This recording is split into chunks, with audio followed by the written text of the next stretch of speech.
This is Mike Lodge, the business advisor. Here we go again. This is another day. In fact, it's Friday. It's the end of the week. Normally, I take Fridays off. However, today I have a mediation this afternoon, so I can't take the day off. But I'm here to talk with you, and this is kind of like a gibbly-goo type of podcast today. I'm just going to talk what's on my mind, so I hope you mind. I hope you don't mind, I mean.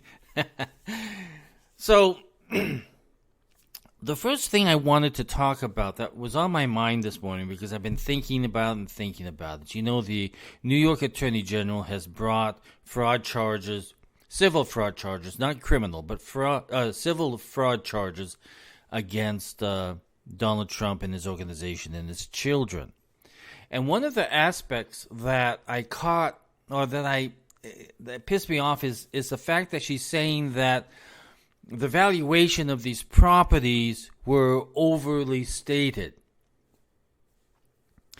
and that the banks were hurt by this situation. Well, I'm going to tell you something, and I don't agree with that logic. And I think she does not have a case here on any of this, because if she had a case, she would have brought it on criminal grounds.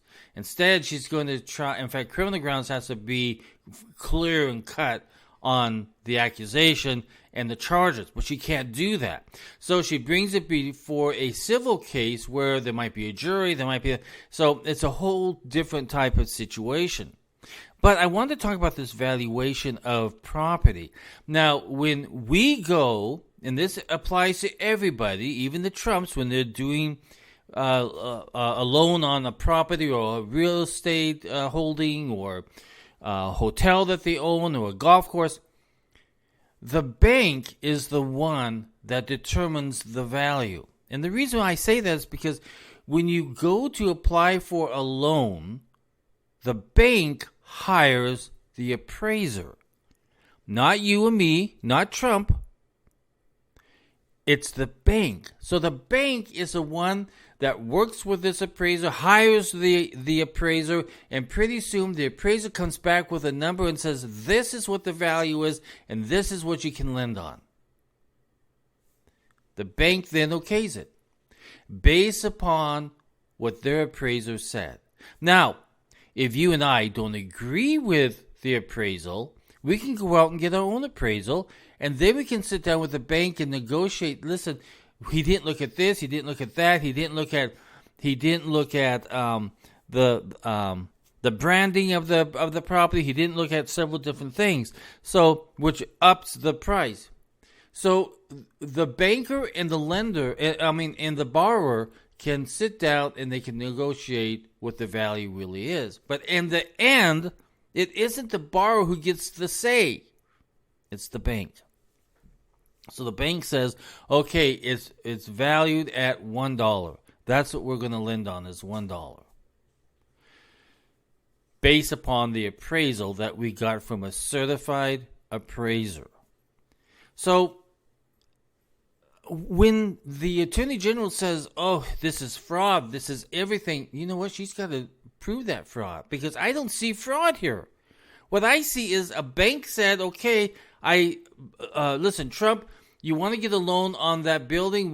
You say it's worth $50 million. We're going to go out and get an appraisal on it. So the bank hires this appraiser. He goes out, he reviews it, he does all the financial analysis on it, and he comes back with a number. It's worth $49 million. So, as an example. Now, a bank may say, well, listen, I see it higher because my name is on it. I have a brand. Let's talk about this appraisal number. And it might go up, it might go down, just depending on what the bank feels. Because remember, the bank in the end makes that decision, not the borrower. Happens for you when you buy a house, happens for me when I try to buy a property, happens to Trump. It happens to everybody out there. It used to be that a long time ago, we would go out and we would get the appraiser. But then that changed, and now the bank is the one that hires the appraiser. And you'll see it in your loan documents as it comes back for you to sign those final papers. You'll see how much they spent on that appraiser. So I don't see that the AG has a legitimate question, because valuation can be in a various different ways. It can be appraised at various different aspects of whatever that property in that location, or the branding of that company that has the name or stamp name on that business. It is a whole new billywhack of stuff, because the bank gets to make that decision. So I don't think that the AG is going to be able to prove a case, because once accountants get in there and once expert witnesses get in there on how valuation is done, and independent CPAs are brought in to state what the accounting practices are, or what we call GAAP, generally accepted accounting principles, these are what are going to lose that case for that AG. So in my mind, I haven't been shown anything that any illegalities or fraud is happening here, especially when I know that the bank makes that final decision. Because Trump, they're not going to rely on Trump's numbers. They may adjust it a little bit based on his views, but at the end, it's the bank's decision. So I don't see that this case, and I think really this is more of a political, trying to destroy a man, and it's political. She campaigned on that as the candidate for attorney general. So this is a lot about politics, and it's not about financial accounting. Okay, it's not about valuation. This is how much damage can I do to Donald Trump. That's what I see. Now, I'm not for Donald Trump. I'm not against Donald Trump. Will I vote for him again? Maybe. I don't know.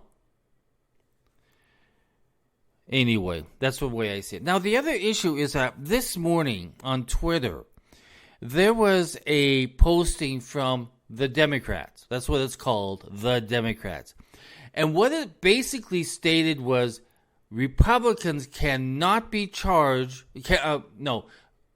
Republicans cannot be trusted to handle government, or something like that. Let me pull it up and I'll tell you what it actually said on Twitter, because it really upset me. It really pissed me off, because what it basically was is, we hate Republicans. We want to destroy Republicans. And we want to do... here's what it said. Republicans are too dangerous to hold power. Republicans are too dangerous to hold power. That type of hate speech, that type of innuendo, creates other crazies out there with the Democratic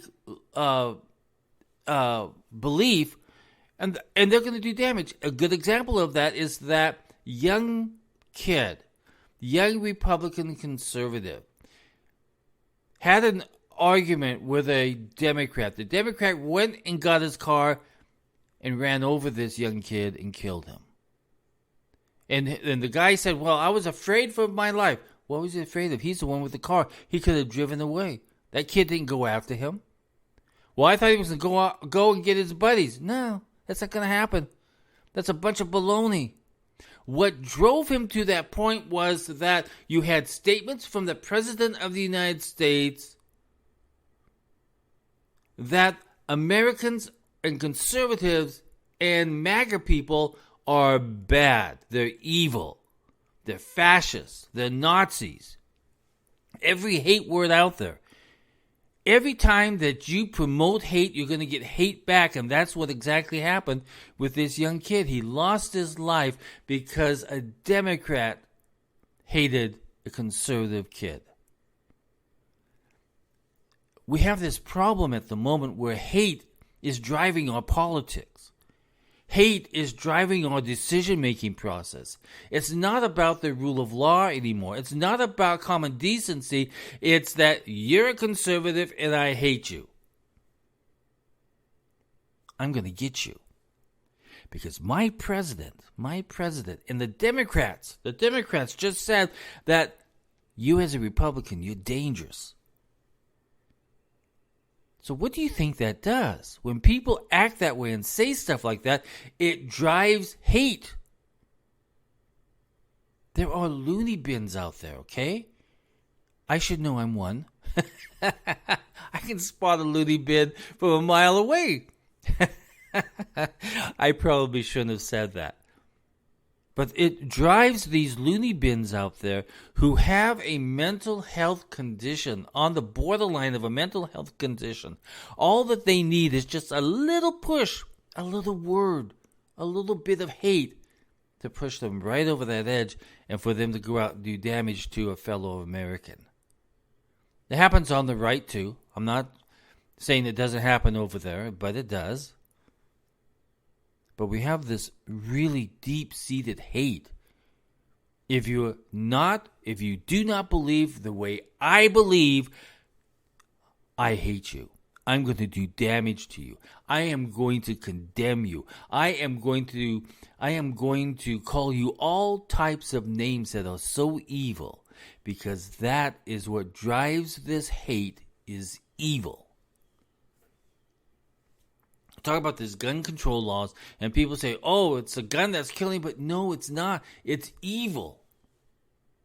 People get enthused about hating because they see their leaders hating. And when that happens, we put American lives in danger. We put our freedom of speech in danger. We put our whole communities in danger because hate is in control. Common sense is put to the side. The ability to talk and to debate is gone anymore. I think that's why we see all of these people are afraid to debate each other anymore, because they're afraid what's going to happen. They don't know. It's now a danger to speak how you want to talk, what you believe in. You see that every single day. We see it in churches, we see it in schools, we see it in businesses, because everybody has become woke and hateful. Hate just creates more hate. I've talked about this so many times in my podcast. You guys are probably saying, gosh, damn, can't this guy... Oops, did I just say damn? I'm sorry. Well, not really. Is he going to talk about something else besides this hate? And I'm sorry, but if we don't talk about it, and if we don't resolve this issue of hate, and we don't stop pointing fingers and fists at other people just because they don't believe or think the same way as you do, it's just going to continue on. And when we see political leaders, when we see political parties come out with hateful remarks, it drives the loony bins. Because I am a professional loony bin when it comes to certain things, especially when it comes to ice cream. You better stay out of my way if there's ice cream. That's just the way it is. Listen, today is the second day of fall. It was 54 degrees, went up to 57, but it was 54 degrees here, and it feels great. When you go outside and you breathe that fresh air, and it's nice and cold, and it goes into your lungs, my gosh, it gives you all this energy to get going. I love the fall. And as I'm sitting here looking at my window, I'm seeing the leaves beginning to fall. I notice that I'm going to have to get my rake a little bit later and rake up some of these leaves. I love the fall. Listen, if you want to have more access to me, go to my website. It's www.lodge-co.com. Again, that's www.lodge-co.com. You can book a 30-minute free consultation with me if you have an issue with business, or if you have an issue with mediation or conflict or disputes. I'm there. Everybody go out and have a great Friday. Everybody have a great weekend. I'll talk to you tomorrow. This is Mike Lodge, the Business Advisor.